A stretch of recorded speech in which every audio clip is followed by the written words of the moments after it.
2022, I want to talk to you guys a little bit about a couple of Web3 projects that we currently like before we dive into the market cap and all that. So, John, what Web3s are you most excited for going into 2022?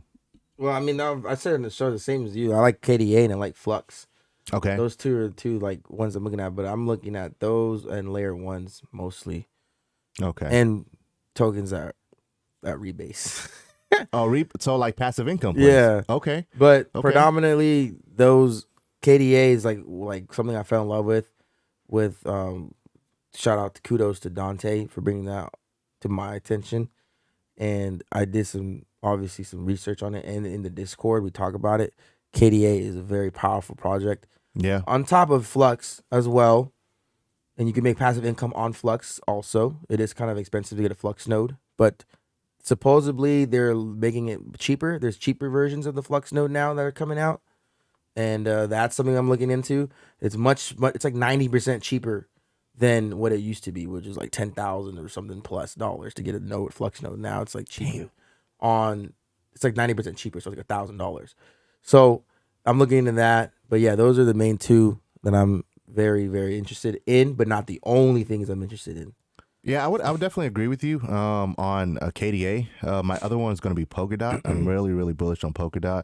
And then, of course, layer ones as well. Yeah, later. And then passive income plays, man. That I think that's going to be very, very huge. That's one of the things. You know how like in 2018, how DeFi came and the NFTs and all that. I think the year 2022, tail end of 2021, started with that passive income type plays. A lot of people are like, I'm going to see how much passive income I can make daily to basically fund my life. And I feel like we're going into that in 2022. It's not going to be so much of just buying and selling cryptos as it hasn't been for, a couple of years now. But I definitely like the passive income plays. I want to start getting into nodes. I know if you guys watched same my here. last, what was it?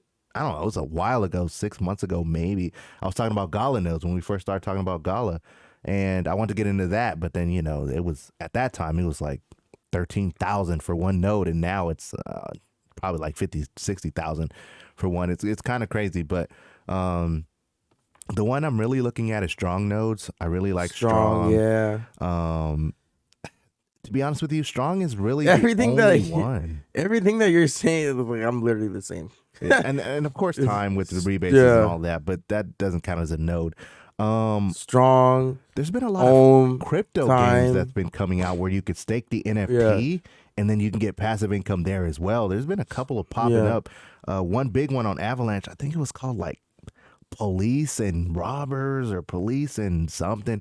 I don't know, but it was like it had to do with police and bad guys, where basically you mint the NFT. You don't know whether you're going to get a good guy or you're going to get a police officer or a robber or whatever. And then whatever one you get, you will get a certain amount of loot within that day. And then you can cash that loot out for, Avalanche or whatever it is.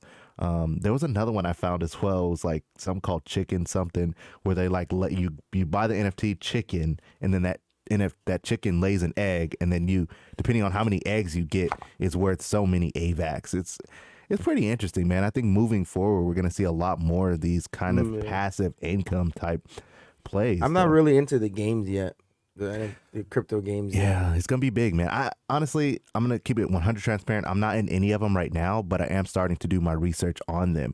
So I will be getting into them. Are you really getting into that stuff? Yeah, man. I'm probably look like I'll get into it like later on, but I feel like there's other things on my agenda that I'm like really focused on first, because I still want to make buying cryptos a priority, but I want to buy projects. I feel like I will always buy new projects that I like. But I want to make it a priority to be able to buy those with money that comes from crypto already. So like like your passive income. Yeah. Place. So like I want to continue to buy projects, but for my passive income plays, and then I want to invest more into passive income plays to then reimburse that into more crypto projects that make more money. And then when they make money, take the profits, and then I want to keep rinsing, repeating, and doubling down on those things. And to the point where that stuff is basically on autopilot, then I would feel like I would be comfortable venturing off into like NFTs more, games more, like crypto games, NFT games more, and stuff like that. But like for me personally, I think I'm gonna stick to getting myself set up with passive income first and foremost, because I have time. I have Hector DAO.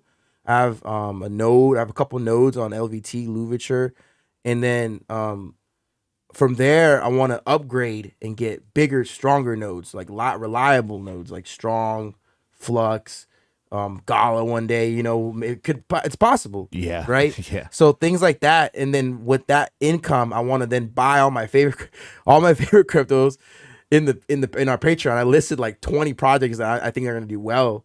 Yeah, I remember you. Year. I was like 20 of them. There's way more. But I mean, I could be 100% wrong, but this is a project I think are going to do well this year. Yeah. Because every year crypto does better than the year